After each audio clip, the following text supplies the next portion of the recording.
You've been compromised.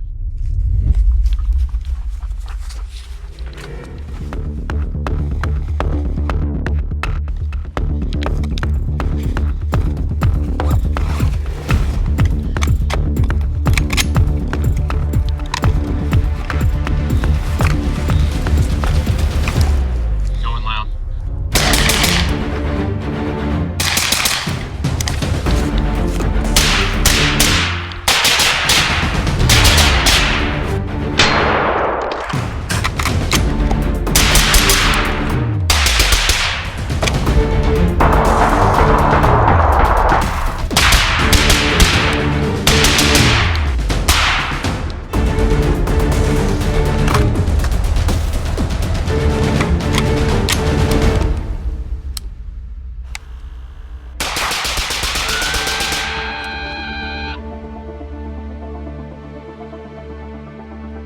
Now that we're done with the range portion of the video, let's go ahead and do a comprehensive review of the firearm that we have in front of us today.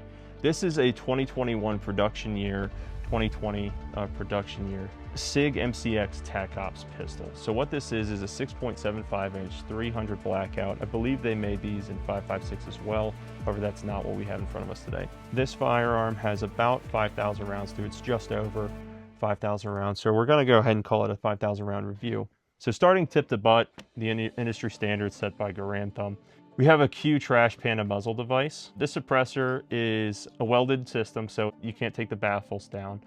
It mounts to the firearm with a taper lock design. This is not a direct mount suppressor for this firearm.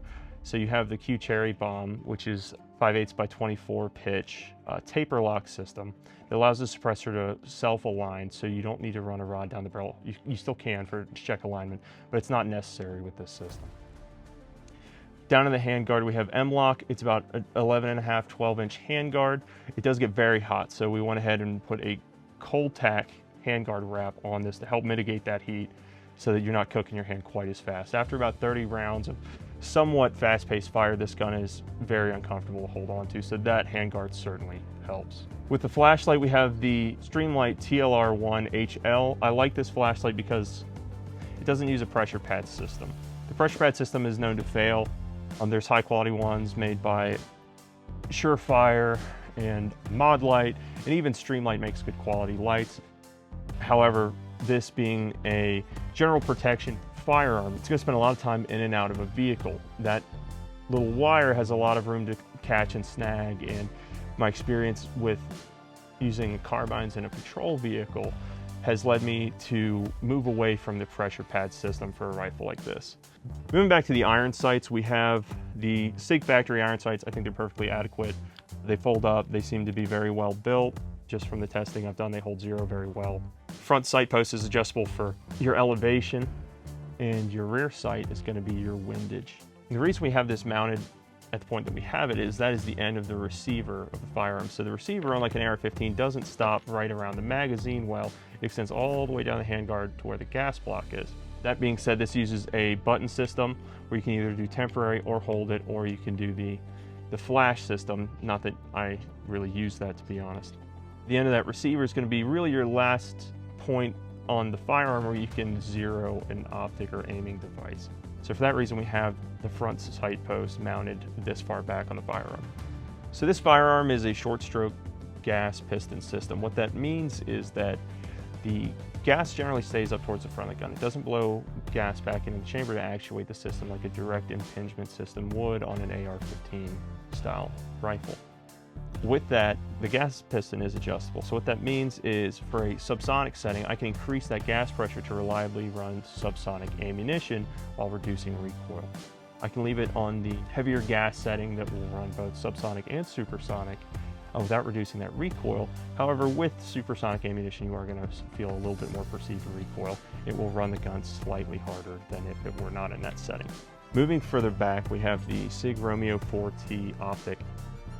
This optic is phenomenal from my experience. I've used the aim points as well. Those are great. What I prefer about the Romeo4T is that it has vertical options. It seems to be more in line with modern technology. It's very comparable in terms of robustness and reliability, and all testing seems to point to it being very reliable. I've left it in the freezer for a couple days. I've left it in water for a few days. I've had no problems with this optic. That being said, the reason that we chose this optic is because A, you can have the donut of death style reticle at 64 MOA ring, or you can choose a single dot center, which is 2 MOA, which is great for 5.56. However, in this case, with this being 300 Blackout and it not having the same range as a 5.56, what this optic allows you to do is have mil dots. So there's mil dots set at the 5 MOA, the 9 MOA, and the 15 MOA points. What that allows you to do is to accurately make hits out to where this round is capable of making hits. So with the armor defeating capabilities of the 300 Blackout and the fact that it carries much more firepower than a 9mm or even a 45 ACP submachine gun would, with the subsonics, you are going to see similar to 45 ACP ballistics with the correct ammunition. You're going to see a little bit better than that. However, at the switch of a magazine, you have a very capable rifle out to what I would say is about 300 yards with this system. Anything past that, out to 400 yards, I can make hits, but you're kind of lobbing rounds at that point. Like, we're going to shoot 5 rounds, you might get 2 consistently. The accuracy holds up, however, with a red dot out at that distance and the amount of drop that you're seeing out of this firearm in this the 300 Blackout caliber, it's not very feasible with this particular system out to 400 yards with that short barrel. Other people may be able to do it with a different optic. That's just my experience, however. All right, moving further back, this firearm comes from the factory with ambidextrous controls. That being an ambidextrous mag release on both sides of the firearm, does not have an ambidextrous bolt catch or bolt release, however, on the Virtus system. From the factory, the firearm does come with a ambidextrous safety. However, I have gone ahead and removed that because I cannot stand a ambidextrous safety system on AR platform firearms. With the safety on the right side of the gun, when I disengage the safety, I always end up finding that it binds on my hand and I don't fully release the safety at that point. So I've elected to just put a mil-spec safety in there. It has a standard 90-degree throw as opposed to a lot of people choosing a 45. I like the 90 degree. It's what I'm used to. It's what I'm trained on, which goes back to training with your system. Moving further back, we have the brace system. So the brace system does use AR pattern, M4 pattern, buffer tube, stocks and braces. You can elect for the square system that SIG uses. I chose to go with the buffer tube because of parts availability, commonality. It just seems a lot easier for me to find braces that function well with this system. It did originally come with the thin, kind of flappy, I guess like dog leg style brace, and that was very unsatisfactory in my opinion. This is the SBA4 style brace and it seems to work just fine. So some key differences between this and a very similar firearm called the SIG MCX Rattler is going to be the factory barrel length. This coming with a 6.75 inch barrel versus a 5-inch barrel. 5 inches seems to be the shortest you can go with the SIG system to reliably cycle 5.56 or 300 Blackout, depending on whatever barrel is in your firearm system. This being a 6.75 inch barrel, it makes very little difference in terms of the size of the firearm. However, it seems to give you a great bit of ballistic advantages to the tune of about 150 feet per second from what I was able to test with the Hornady ammunition. Other differences you're going to see with this firearm is going to be the SIG MCX Rattler does not have a forward assist. The Virtus system does have a forward assist. People debate if you need it or not. I think it's better to have it and not need it than need it and not want it. So I've elected to keep mine. It is removable though if that is not something you're interested in having on the firearm. So moving down to the trigger, go ahead and double check this, make sure we're clear and safe. We are. Go ahead and drop the magazine out, send the bolt forward. We're going to go ahead and ghost the trigger. Okay, so the trigger is going to be a 2-stage trigger. What that means is there is going to be a little bit of take up before the trigger actually breaks. And that's not just going to be trigger creep, it's going to be intentional take up leading up to that strict wall that you're going to find before the trigger breaks. This has a very clean trigger. I personally prefer a single stage trigger. My duty firearms in the past have used a single stage trigger and I grew accustomed to that in semi-auto configuration. However, that being said, this trigger is phenomenal.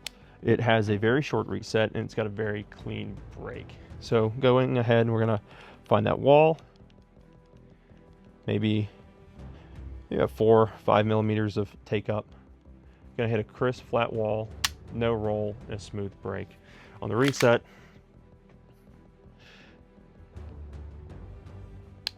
creeps about 6 millimeters forward and then clicks back tactfully. Nothing really to complain about the trigger. You could upgrade it to a Geisley system. You can put a force reset trigger in it if you put a trip bar in the upper receiver. I haven't felt that there's any need to change the trigger, and the reliability of this firearm has left me to not change it. Generally speaking, it is most closely related to the LVAW, low visibility assault weapon. This has a different handguard, looks a little bit different, and the LVAW had a very specific lower receiver. If you've seen Grand Thumb's videos, he talks about the lower receiving being specific to the military and not available on the civilian market. I've never personally handled an LVAW. However, what we're calling this is the LVAP for a couple reasons. A, I think it's hilarious, and this is going to be the low visibility assault pistol because it's technically a pistol. Thank you, ATF.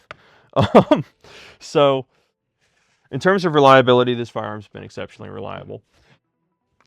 Only thing that took me a little bit of time to figure out was going to be the gas system. So when you're initially learning how to use this firearm, the gas system might be a little bit confusing because it's simply a plus and a minus. That does not speak to the suppressed versus unsuppressed settings. It speaks to the supersonic versus subsonic setting. Generally speaking, I run this in a setting that does not run subsonic ammunition. My home defense ammunition is the Hornady Red Tip VMAX 110 grain ammunition. It's still plenty quiet coming out of this firearm. It's not subsonic. However, I have a fair amount of property that I own, and I really like to be confident in my ability to reach out across that property in case there's a coyote, bobcat, anything like that that's maybe attacking one of my animals. So for that reason, I like to use the supersonic ammunition for home defense purposes. With that being said, at the change of a magazine and flipping the gas system, that's simple, changing magazines to subsonic, you can now reliably run subsonic ammunition. Running that 110 VMAX ammunition is just going to have slightly more perceived recoil. So that is just one thing to note with the gas system. In terms of the gas system, if you are a little bit confused like I was, it looks almost like a fighter jet, the way it sits in there, with the right wing of it, as you're looking down the barrel, the right wing facing up. That's the setting that will run supersonic at a lower recoil, but not reliably run subsonic ammunition. However, taking that same gas lever, turning it this way to where the left side is facing up, that will be a setting that reliably runs supersonic and subsonic ammunition. However, you're just going to feel that more perceived recoil in the supersonic ammunition. All right, so now that we're done going through the comprehensive tip to butt on this firearm, let's go ahead with some practical civilian applications for this gun. For one, it's fun and you can own it, and it's your right to do so. It's a fun gun, it's very quiet, it's low recoil. It comes at a cost though. This firearm as it sits is around $4,500. Between the suppressor, the tax stamp fee that I had to pay at the time because there's still a $200 tax stamp for the privilege to own a suppressor from the government. Thank you, ATF. Flashlight, optic, personal preference on grip, brace assembly, it all adds up. So is it worth the money? For me, this is a gun I'd wanted for a long time and really wanted to get some rounds through it. And for me, it's absolutely been worth it. Having seen the newest version, that being the SIG LT 6.75 inch barrel, 300 Blackout with the SD handguard, the biggest savings I see with that is the weight savings and the fact that the handguards retain 0 past the receiver. So those are two benefits. However, for me, it's not worth upgrading for those two reasons. This system is perfectly fine as it is. So if you're able to find one of these for a good price, I'd absolutely wholly recommend it. Doing a cost breakdown of this firearm, there is a high buy-in price. This is definitely a buy once, cry once, hence the not upgrading to the new Spear LT. Unless you guys, SIG wants to give me one, that'd be cool. SIG, give me stuff. Going through a price breakdown of this firearm, what this particular firearm cost me when I bought the product. So this is a ballpark estimate. The suppressor was about $1,000 with a $200 tax stamp. So $1,200 for the suppressor system, that being the Q Trash Panda again. We have the Streamlight TLR1 HL. This is about a $150 flashlight. You have the Coltac handguard wrap. I think it's very necessary that you're going to put a handguard on here. You're going to be turning your hand into bacon after about a magazine and a half. That's about $30. Not very expensive. It's low cost, and I highly recommend some kind of hand wrap for the front end, unless you're going to SBR this and put a broom handle on it, like the guys were during the GWAT. Then you have the optic, is about $500 when I paid for it, give or take, with shipping and everything. Coming out of the grip, I like the Wilson Combat grip. It's based on the BCM grip, but I think the bird looks cool, so we'll go with the bird. Wilson Combat Grip, about $30. The brace system, you could stick with the original brace. It was okay. It was flimsy and it didn't feel like I could get any kind of real recoil control doing long strings of fire with it. So I chose to upgrade to this brace system.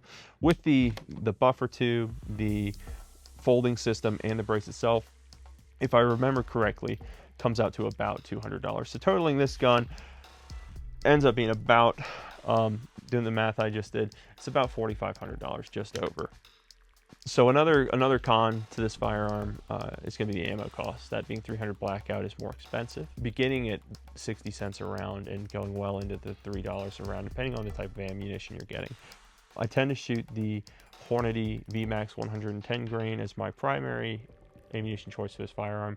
I get this from AAC, Palmetto State Armory. It's been very good ammo. I've only shot about 2,000 rounds of this particular ammunition through the firearm. However, I found that it is 100% reliable as long as you have your gas setting correct, which you only have 2 options. So if you screw it up, it's really just, then it works. It's great. Ammunition being a cost factor, it seems to be a lot of people are buying bulk ammunition right now because it is very hard to get 300 Blackout right this minute. I guess that's probably because of a lot of gun laws passing throughout the state of Virginia. That being said, that's also the case with 5.56. Depending on if you're looking for specific ammunition, I tend to stick with the VMAX 110 grain, so that would be the primary ammunition I'm buying. Some practical civilian applications for this firearm, obviously being self-defense, defending your property, home defense. I think if you can afford it and you are willing to put in the time and training and money into a system like this, this makes a fantastic home defense firearm. This ammunition comes in many different sizes, so we'll go through that a little bit next. The Hornady 110 grain VMAX ammunition is red tip. It's a polymer tip. Don't mind the dog. John Wick had a dog, so we're good.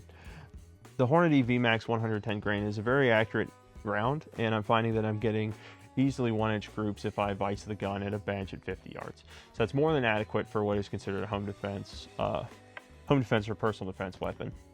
It could shoot more accurate than that. However, I'm not capable of making the gun shoot more accurate than 1 inch at 50 yards with a red dot, no magnification optic. I'd say perhaps one of the biggest appeals to the 300 Blackout cartridge is going to be, obviously, its diverse field ability.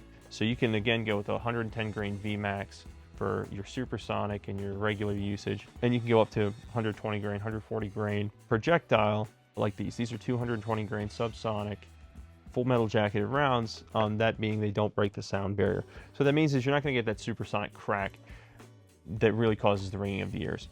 So when you have the suppressor handling the muzzle blast and the contained explosion happening at the end of the muzzle and silencing that, you're no longer going to get that supersonic crack when you're shooting the subsonic ammunition. With that, you're going to have a much slower velocity, which will lead to less ballistic performance. However, it's still adequate inside of 100 yards. However, I would definitely recommend you use supersonic for general patrol usage if you don't need something that's going to be particularly quiet. For home defense, it doesn't sound like a bad idea to me to use something that is subsonic. I live out in the sticks, and shooting inside my house, no one's going to hear it anyways. I don't have neighbors anywhere near me. There's going to be no one to call 911. However, I do have a family, and making a home invasion or a home defense situation as untraumatic as possible is something that would appeal to a lot of people. Using subsonic ammunition inside of a structure is definitely going to lend itself to you being able to continue to function at your highest cognitive level. That being, there's not going to be any ear ringing inside of a contained space. It's going to generally cut down on the impact that shooting the firearm has on you as the user. So that's something to consider when choosing a home defense round. That being said, I tend to stick with the supersonic VMAX ammunition for home defense simply because if I have to be able to reach out across my property a little bit further on one of those 200 to 300 yard shots, it makes me much more capable of doing so accurately and effectively. As we go through the caliber breakdown and usage of these different bullets, I'll go ahead and show you the difference between the 5.56 NATO, the 300 Blackout cartridges, and the 308. First, we'll go ahead and show the 7.62 by 51 NATO, that being a 308 cartridge. It's a 30 caliber projectile with a full casing. Moving down, you have the 300 Blackout. This is going to be the same caliber as the 308, that being 30 caliber. However, you can see it has a significantly smaller cartridge. That's going to mean it has significantly less powder, thus less velocity.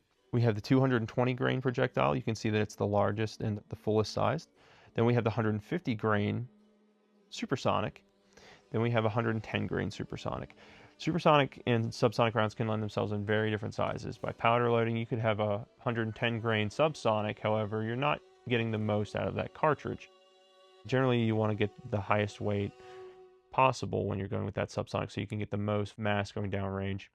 So we're going to have the 110 grain Hornet EV Max, and next to that we have the 5.56 NATO cartridge. You can see that the 300 Blackout and the 5.56 share a lot of commonality up to about the neck, and that's because it's the same case, generally speaking.